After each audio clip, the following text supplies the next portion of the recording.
오늘 우리에게 주시는 살아있고 항상 있는 하나님의 말씀은 요한복음 1장 19절로 34절 말씀입니다. 요한복음 1장 19절로 34절 함께 읽도록 하겠습니다. 유대인들이 예루살렘에서 제사장들과 레위인들을 요한에게 보내어 내가 누구냐 물을 때 요한의 증언이 이러하니라.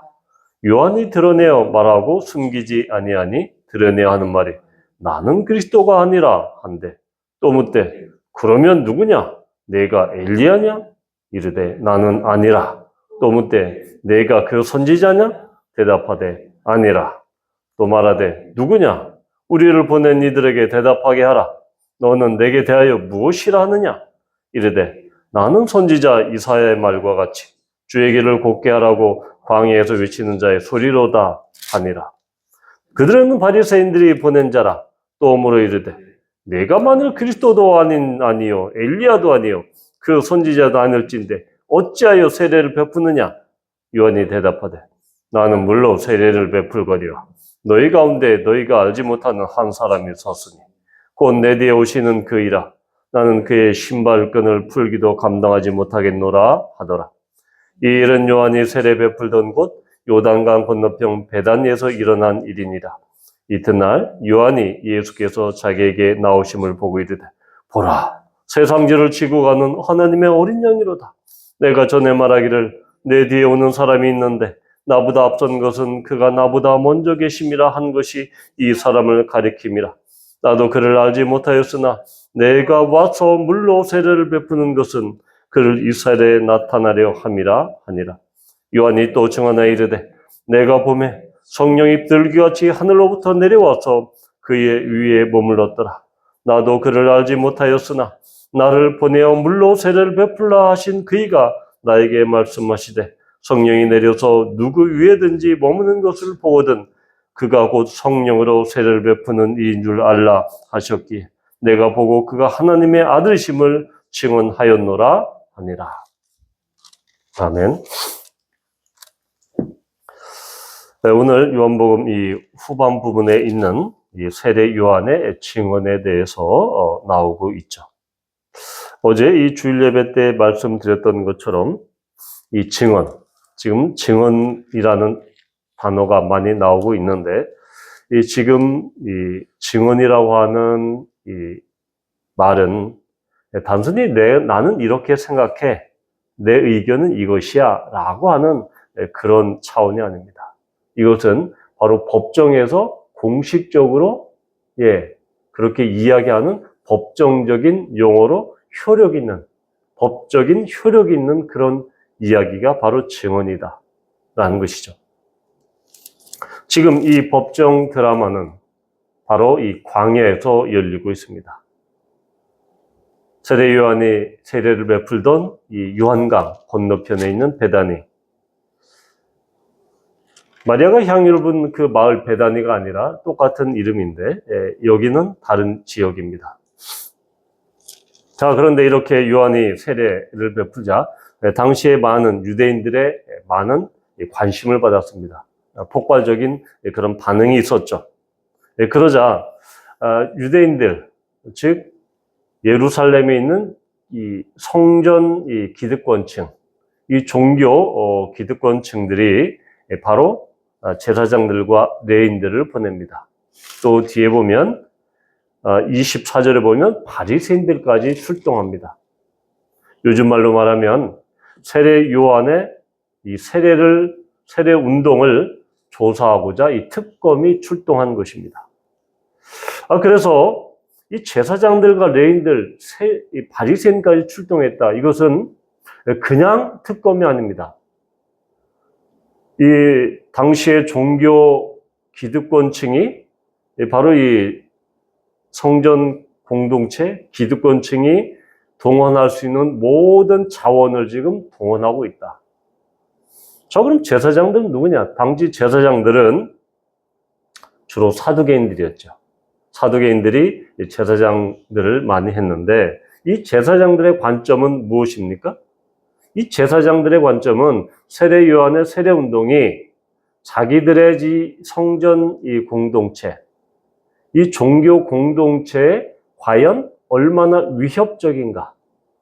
이들은 이 정치적이고 이 종교적인 안정을 바라는 그런 사람들이었기 때문에 지금 세례 요한이 많은 대중의 관심을 받고 있고 많은 사람이 요단강에 가서 세례를 받고 있는데 도대체 이것이 지금 우리 유대교 그 종교 권력에 얼마만한 영향을 줄 것인가? 그런 이 종교적인 정치적인 안정의 측면에서 지금 바라보고 있습니다. 그런데 레위인들도 같이 왔다. 이것은 좀 상당히 좀 의외죠. 성전에서 레위인들은 어떤 사람들이었습니까? 네, 주로 성전 경비를 하거나 아니면 성전에서 제사장들을 도와서 성전 제의를 보조하던 그러한 이 하위 성직 계급이 바로 레위인들이었습니다. 근데 레위인들까지 출동했다. 이 이야기는 바로 여차하면 세례 요한을 체포할 것이다. 영장 없이 체포할 수 있는 그런 태세를 갖추려고 지금 레위인들까지 출동했습니다. 자, 그래서 이 그룹들의 이야기는 어떤 측면에서 이야기합니까? 네가 엘리야냐? 바로 그렇게 이야기하죠. 선지자냐? 아니면 누구냐? 라고 이렇게 이야기를 합니다. 그러니까 당시 엘리야다라고 하는 것은 말라기에서 보면 그 마지막 때에 하나님께서 엘리야를 보내시겠다라고 이 말씀하고 있었기 때문에 당시 유대인들은 마지막 때가 되면 바로 하나님께서 엘리야를 보내셔서 다시 엘리야가 환생해서 자기들에게 말을 해줄 것이다 라는 그런 엘리야 대망 사상이 있었습니다. 그러니까 먼저 첫 번째 질문이 바로 너 엘리야야? 라고 이렇게 묻는 것이죠. 그 다음에 내가 선지자냐? 이렇게 이야기를 하죠. 그 선지자냐? 라고 이야기를 합니다. 이 그 선지자는 바로 누굽니까? 모세를 가리킵니다. 너 모세야? 라고 이렇게 이야기를 하는 것이죠. 그런데 세례 요한의 대답이 나는 아니다. 나는 그리스도가 아니다. 나는 아니다. 계속해서 I am not을 이야기를 하고 있습니다. 자, 바리새인들의 관점은 좀 독특하죠? 자, 도대체 너 왜 세례를 베푸는 거야? 너 어찌하여 세례를 베푸느냐? 이 얘기는 무엇입니까? 내가 세례를 베푸는 것이 율법적으로 타당해? 율법적인 권위가 있어? 너는 어떤 권위로 지금 세례를 베푸는 거야?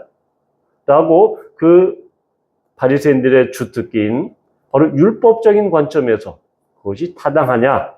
그들의 구전율법과 모세오경의 그 율법에 근거해서 타당하냐? 타당하지 않느냐? 라는 그런 이 법적인, 율법적인 이 논리를 따지기 위해서 지금 바리새인들은 묻고 있습니다. 자, 그럼 그럴 때 세례 요한은 26절에서 대답하죠. 나는 물로 세례를 베풀지만 즉 회개를 위한 그 물 세례를 베풀지만 그 예수 그리스도는 바로 이 성령으로 세례를 베풀 것이다 라고 이렇게 이야기합니다. 그러면서 바로 27절에 보면 내 뒤에 오시는 그 예수 그리스도는 나는 그의 신발끈을 풀기도 감당하지 못하겠다. 이것이 단순한 표현이 아니다라는 것이죠. 왜냐하면 지금 세례 요한은 단순히 나는 정말 이 겸손하게 매우 극도로 겸손과 겸양을 표현하는 이런 관용적 표현이 아니죠. 이것은 그것을 넘어섭니다. 무슨 이야기냐? 당시 1세기에 팔레스타인의 사회 문화적인 그런 관습을 보면 이 탈무드에 보면 스승과 제자, 즉 랍비와 제자들 간의 관계에서 이 제자는 모든 것을 스승에게 할 수 있습니다. 랍비에게 할 수 있어요. 그런데 단 한 가지 하지 않아야 되는 것이 있습니다. 그것이 바로 스승의 랍비의 신발끈을 푸는 것, 이것은 하지 않도록 되어 있습니다. 다른 것은 다 하되 신발끈을 푸는 것은 하지 않도록 되어 있는데 그것은 노예들이 하는 것이었습니다. 그것도 유대인 노예가 아니라 이방인 노예만이 할 수 있는 것이었습니다. 우리가 어제 묵상한 바로 향유를 분 마리아에서 이 손님들의 발을 씻는 것은 이방인 노예나 할 수 있는 그런 일이었죠.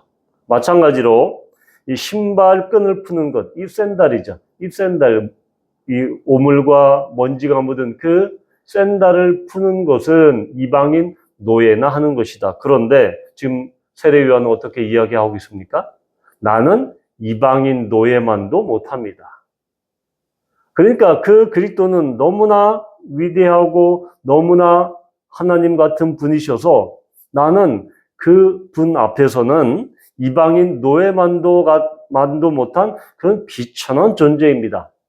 결국 예수 그리스도를 신적인 수준으로 지금 격상하고 있는 것입니다. 단순히 겸손의 표현이 아니다라는 것이죠. 그러면서 이튿날 이렇게 이야기합니다. 이 요한복음은 이 1장 1절에 태초에라고 이렇게 시작을 하죠. 그러면서 29절에 보면 이튿날, 그리고 내일 묵상할 35절에 또 이튿날, 43절에 보면 이튿날, 그리고 이 가나의 혼인잔치에 보면 2장 1절에 보면 사흘째 되던 날. 무엇이 연상이 됩니까? 예, 창세기의 첫째 날, 둘째 날, 셋째 날, 이것이 연상이 됩니다. 그러니까 이 요한은 아주 의도적으로 예수님께서 말씀이 되어 태초에로 시작되면서 계속해서 이튿날, 그리고 사흘째 되던 날, 계속해서 이런 날수를 이야기하면서 예수님의 새로운 창조가 시작이 되었다라는 것을 강력하게 지금 논증하고 있는 것이죠. 자, 그러면서 29절에 보면 이튿날에 예수님께서 세례를 받으러 요단강가에 나오시죠. 이 다른 복음서에는 어떻습니까? 우리가 함께 예전에 했던 그 스토리텔링에서는 직접 이 이야기가 직접 이렇게 화법으로 이렇게 되어 있는데 여기에는 이 요한의 이 간접적인 화법으로 세례 요한이 예수님께 세례를 베푼 그 사실을 세례 요한의 입을 통해서 그 일이 간접적으로 그려지고 있는 그런 특징이 있습니다. 그러면서 29절에 보면 보라, 세상 죄를 지고 가는 하나님의 어린 양이다 라는 매우 중요한 표현이 나옵니다. 자, 보라, 세상 죄. 이 세상 죄는 여기서 이 단수로 나와 있습니다. 그러니까 개별적인 이런 죄, 간음죄, 음란죄, 도둑죄 이런 여러 가지 개별적인 죄들의 항목이 아니라 이것은 바로 하나님과 인간을 아담과 하와의 범죄를 통해서 하나님과 인간 사이에 근본적으로 유리되게 했던, 떨어지게 했던, 관계를 끊쳐지게 했던 그 근본적인 그 원죄를 가리킵니다. 그 죄를 지금 지고 간다라고 이야기합니다. 그러면서 이 지고 간다라는 것은 두 가지 의미가 있죠. 하나는 짊어지는 것입니다. 그리고 두 번째는 이것을 내다 버리는 것입니다. 그러니까 단순히 예수 그리스도는 이 하나님과 인간 사이의 그 관계를 이렇게 그치게 했던, 관계를 끊게 했던 원죄를 짊어질 뿐만 아니라 이 죄를 내어버리는 것입니다. 그래도 인간의 그 죄를 대신 지시고 그 죄를 제거하는 것입니다. 없이 하는 것입니다. 그것이 바로 죄를 지고 가는 이미지다라는 것이죠. 자, 하나님의 어린 양. 이 어린 양에는 이 성경적으로 보면 이 구약과 신약에도 세 가지 의미가 있습니다. 바로 첫째, 우리가 어린 양이다라고 하면 무엇이 생각납니까?